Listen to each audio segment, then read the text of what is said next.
Brain নষ্ট হবার জন্য দায়ী 7টি বদ অভ্যাস। 1. সকালে নাস্তা না করা।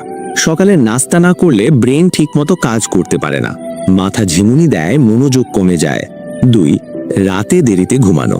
রাতে ঠিকমতো ঘুম না হলে ব্রেন বিশ্রাম পায় না, এতে স্মৃতিশক্তি আর চিন্তা শক্তি ধীরে ধীরে দুর্বল হয়ে যায়। 3. সকালে খুব বেশি ঘুমানো। অতিরিক্ত ঘুমও ভালো না, এতে শরীর অলস হয়ে যায়, মাথাও ঠিকমতো কাজ করে না। 4.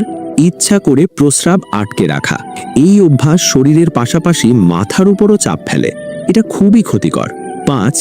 বেশি মিষ্টি জাতীয় খাবার খাওয়া। অতিরিক্ত মিষ্টি ব্রেনকে ধীরে করে দেয়, মনোযোগ কমে, চিন্তা ভারী লাগে। 6.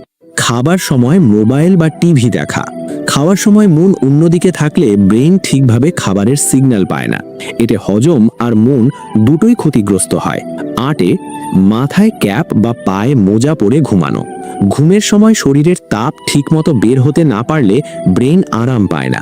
আর হ্যাঁ, নাচ গান দেখার চেয়ে আমাকে সাবস্ক্রাইব করুন, সফলতা তোমার আসবেই।